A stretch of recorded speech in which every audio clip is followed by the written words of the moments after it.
autumn wind is a Danette, stumbling in from sea. With a rollicking song, he sweeps all wrong, staggering boisterously. His face is constantly beaten. He wears a broken mask, with a helmet wedged upon his head. My ears are stuck. And a 70s cop drama mustache. He meows as he pounces across the room, a hoopster, big and bold. And the people did say, let the booker eat cake, and then frolic in the cold. The autumn wind is a Danette, whimsical in the sun, but don't dare flinch and mutter ow. And yes, the box score starts right now.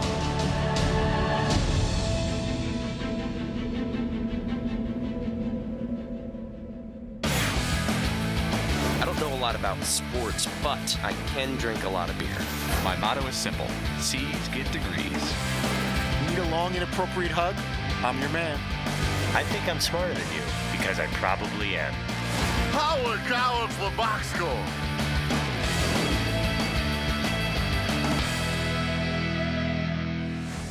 Hello and welcome to the Best of Box Score, where we're bringing some top moments from the year thus far.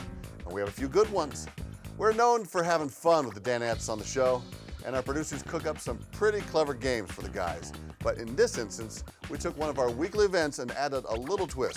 Here's a WrestleMania-themed edition of... Mark headline, Battle Royale! All right, and since this is WrestleMania, we are going to have a special tag team edition where we're going to team up, let's go Seaton and Fritzy versus McLovin and Paulie. Our first WrestleMania headline, the tag team of Hulk Hogan and Mr. T defeat Roddy Piper and Paul Orndorff in the main event at the first ever WrestleMania. Team Fritz O'Connor, take it away. You take this one. Wrestlemania. Who gives a rat's ass about the WWE? Setting the tone. We just set the tone. Yeah, set the tone early. Team Pearl Paps, what do you have?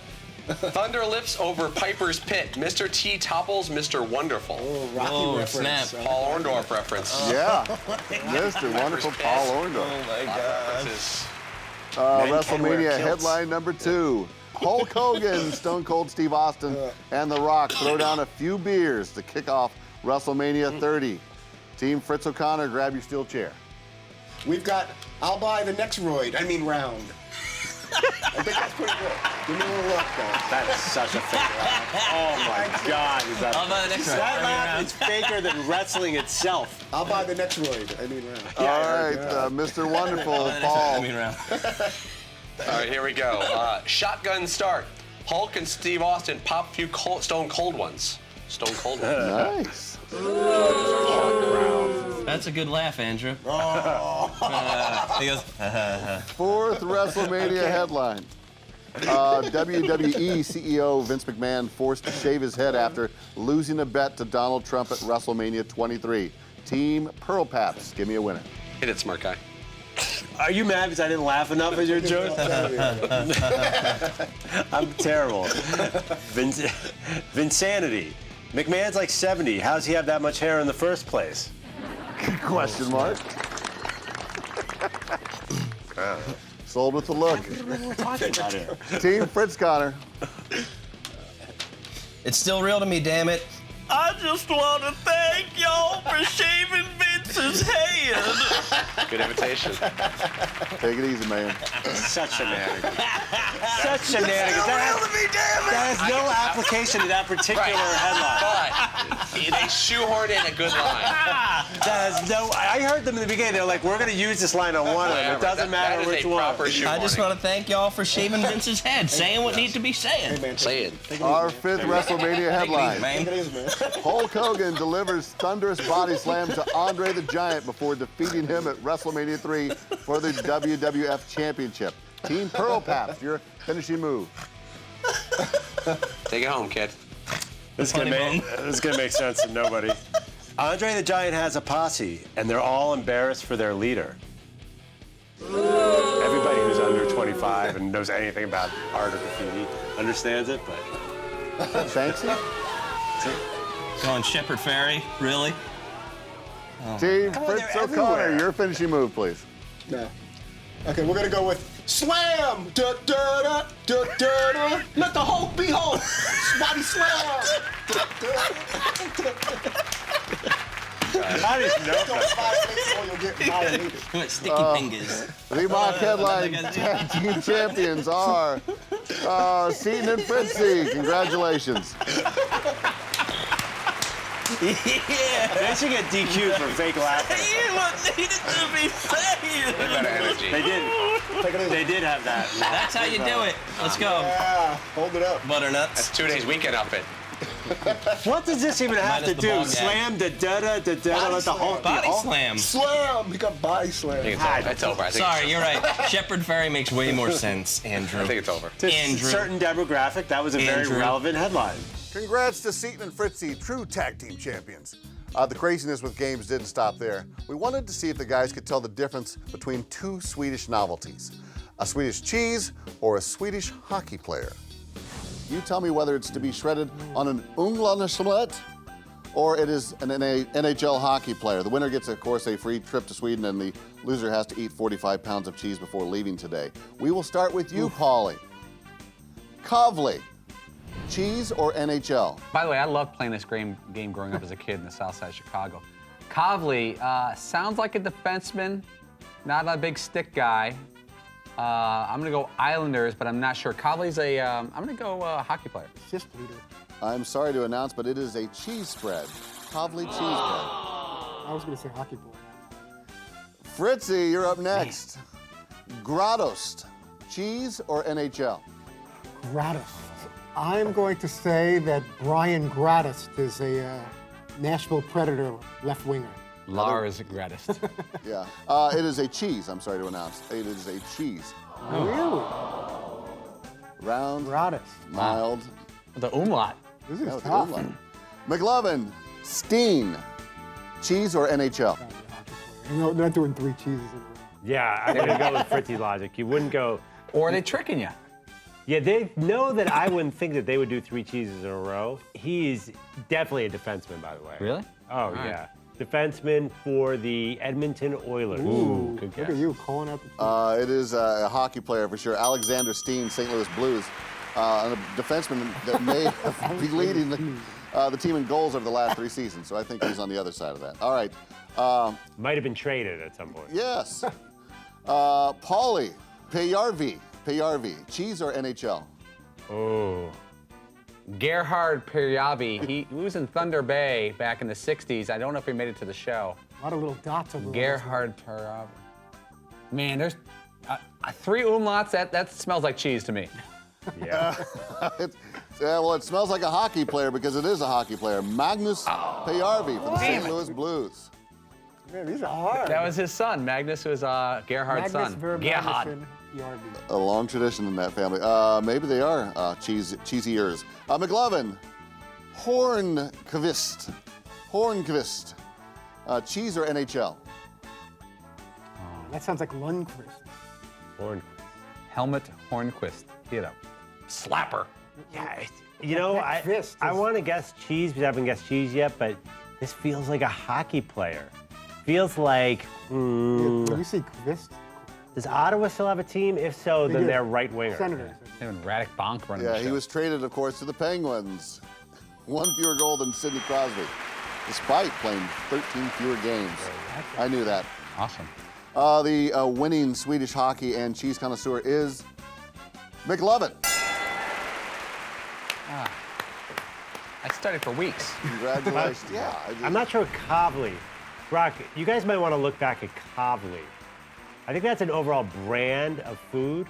I'm not sure it's a type of cheese. Whoa. That's You very won. Why are honest. you complaining? That's very honest of you. He's protesting his own victory. This honesty thing Just is look new. into it, because I have a feeling the producers are not exactly may not be a Swedish cheese. cheese connoisseurs, Oh, but okay. we'll see. Yeah, you are right. And they give the About victory to Fritzy and Paulie. Congratulations, guys. Wow. Looks like McLovin should have kept his mouth shut, but at least he learned the valuable lesson of never challenging our producers. Coming up, I got to spend some quality time with the Danettes in Milford, but first, we offer our take on the controversial Des Bryant no catch. Hello and welcome to Catch a Pass or Not. I'm Chris Hansen. This is 26-year-old Des Bryant, or Des Bryant 88. He thinks he's here to make a catch. But what he doesn't know is that David Coleman, the NFL director of officiating, is watching his every move thanks to hidden cameras. He's going in for the catch. Be prepared to move in.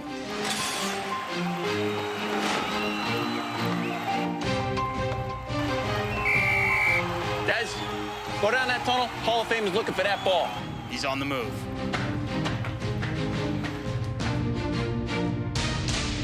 Hey, yo, man, I thought this was supposed to be the Hall of Fame, man. Hall of Fame? More like Hall of Shame.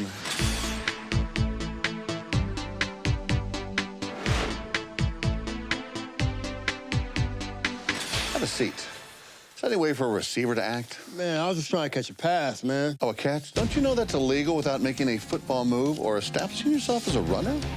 Man, I never heard of that rule before. That's what everybody says, Des Bryant 88. Do you know who I am? I'm Chris Hansen, and this is To Catch a Pass or Not. It looks like he finally established himself a runner as he ran from our cameras. But he couldn't run from Rule 8, Section 1, Article 3 of the official NFL rulebook. Oh, the Hulk's is ready to Hulkamania to Milford, man. Oh, what's up, little Hulkamania? This is so cool. I'm Paul Pastor of the Dan Patrick Show. Great to meet you, Mr. Hogan. Pleasure to meet you, brother. It's great to have you here. Now, I know I just wrestled for a couple years in high school, but I was wondering, could I try a move out? Oh, brother, I love amateur wrestling. Why don't you show me something? Give the Hulkster your best shot. Okay, how about a one-legged takedown? Oh, yeah, oh, easy there, brother. Or how about a half Nelson? Oh, yeah, oh, the Hulkster, I don't want to anymore, brother. Okay, oh, cool. Yeah, you're a tough kid there. Can you show me a move or two? Oh, sure. Let's do one of the basics, man, brother. First, you grab the guy by the arm bar, then you hold it, ask him ref, and then you hold an elbow smash. Oh, yeah, I don't that's want cool. to be too hard, brother. Well, thanks for coming in, and Sure. maybe just one more move, Mr. Hogan? How about the Hulkster gives you a finishing move? Let's try this one. Okay. Here we go. Oh, I'm the agent. Oh, what you gonna do? We're Hulkamania. We're wild over you. Oh, yeah. Oh, yeah.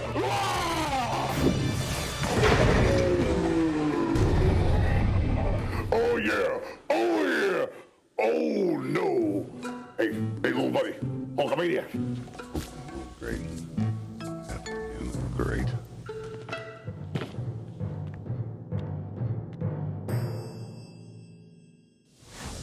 We're back here on the Best of the Box Score. Don't worry, folks. Paulie's okay. We gave him some beer and wings, and he bounced right back.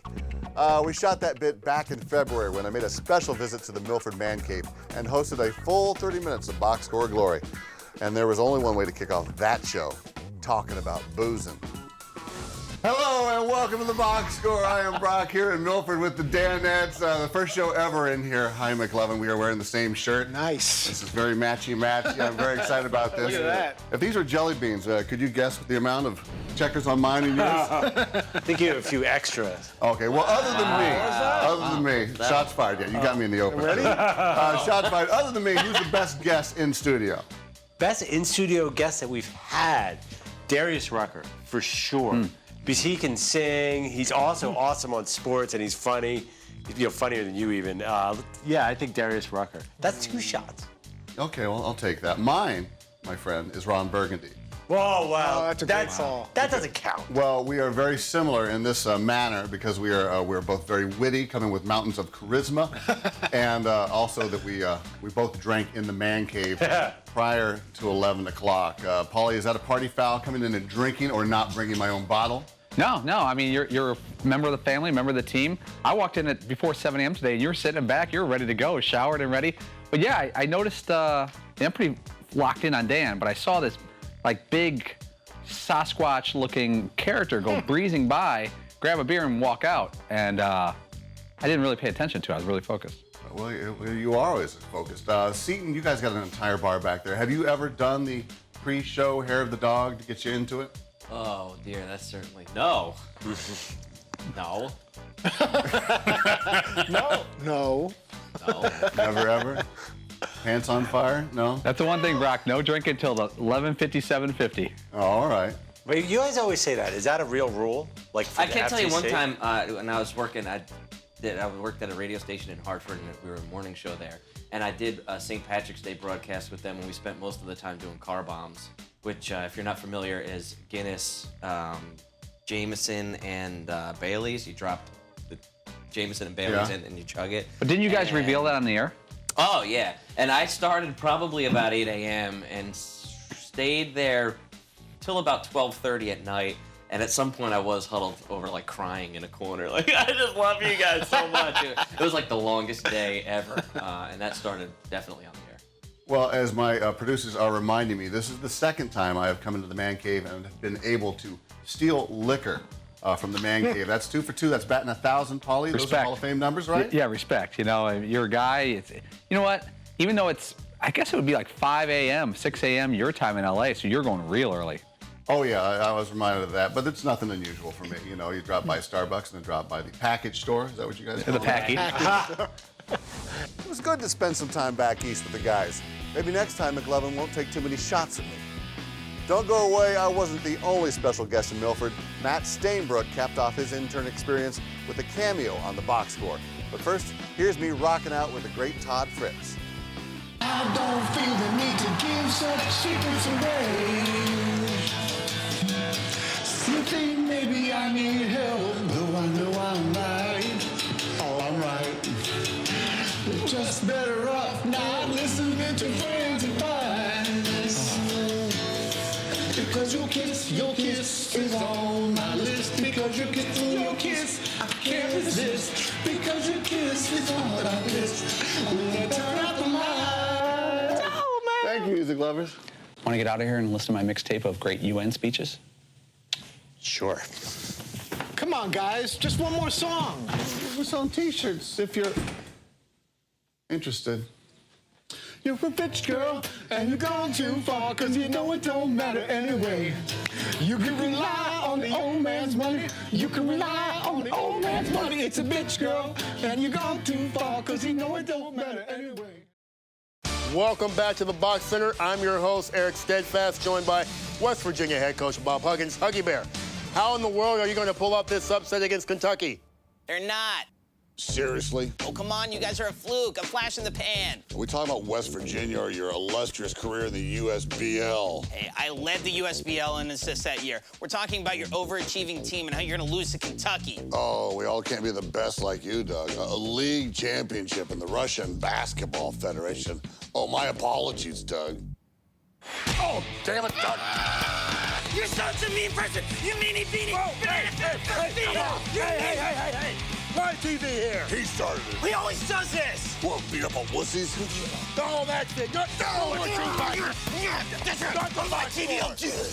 Welcome back to the best of the box score.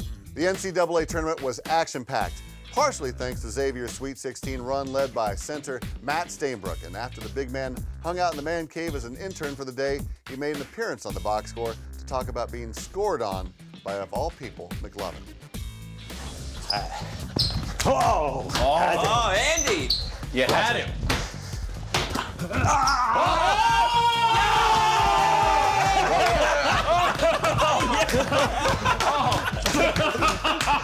That's a good move. I'll give it to him.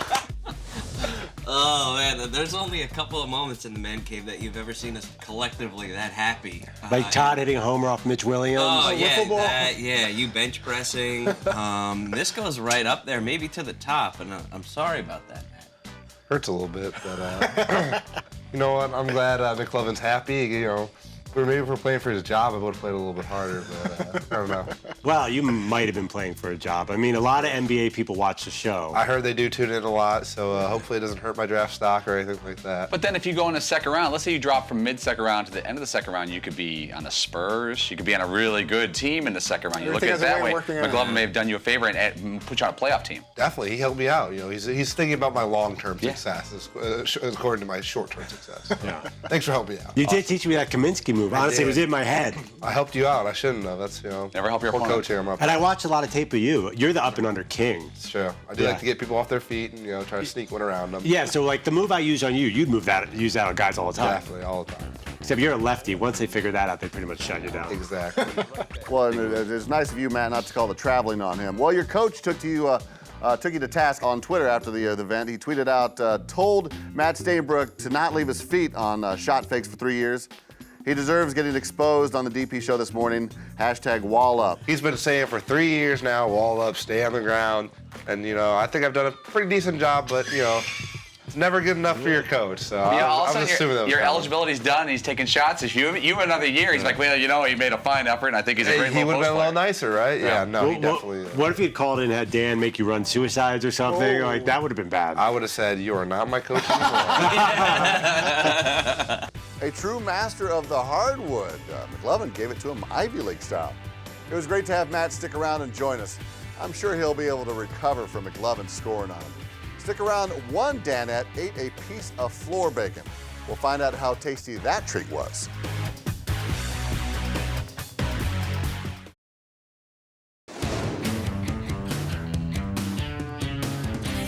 We are closing up shop here on the Box Score Best Of. The guys have been known to enjoy a tasty treat during the Dan Patrick Show, and heck, even here on the Box Score. But one fateful day, McLovin enjoyed a very rare treat, floor bacon. Well, today's poll question was actually inspired by what would have been Elvis's 80th birthday today. And Paulie, you were so fired up, you ran out and got some peanut butter and banana sandwiches. And you and Dan and Seton all were nibbling away at one of these things. And then Fritzy was chewing on one himself. And McLovin, you thought about it, but instead you chose to have a piece of bacon. Did that actually fill you up? Yeah, I'm totally good. That was lunch. I was very cognizant of that move right there. I'm like, are there people going to react to me just taking one little half piece of bacon that fell out of the sandwich? Interesting. Well, the I-team People went are back generally pro-bacon. the I-team went back and investigated that actual piece of bacon you ate. And I don't know if this adheres to Was that the rabbinical floor law, bacon? but Fritzy actually dropped that piece of bacon, picked it up, and put it back in the tin Oh, foil. I mean, Fritzy, why didn't you throw that away? I threw it in my tinfoil that the sandwich came in, and what I meant to do was crumple it up into a little. Wait, so you're saying, hold on. I'm hoping that's Fritzy, I'm not going to let you get away with anything. You meant to crumple up in a piece of paper, and you accidentally put it in the tin? No, I picked up the piece of bacon, then I wanted to go back to my desk because I think we were getting ready to go back on, so I just kind of put it in the foil. Not kind of. No, I did put it in the foil, but I didn't think anyone was gonna, pick at this little piece of bacon, and I certainly didn't have time to put a note saying, "Don't eat this," because. Well, not a note, but how about the garbage?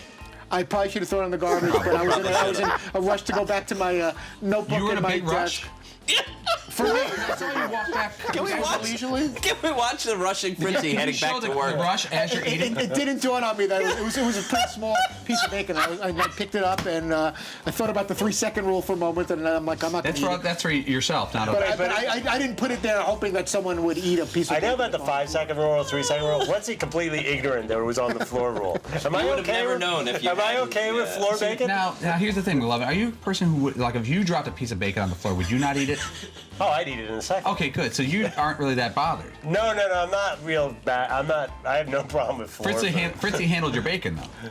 That's not good. Is that definitely the same piece that I had put in the foil? I apologize if that was the same exact. If you were piece. offended by I it. don't know how big was the piece that was on the It floor. was, I don't know, it was like this. It was like this. It was like a little teeny piece, and I put it in the corner on the foil there, planning on throwing it out when I got a chance You to. plan on throwing it out later? I actually did. I always throw out my garbage. That's one thing.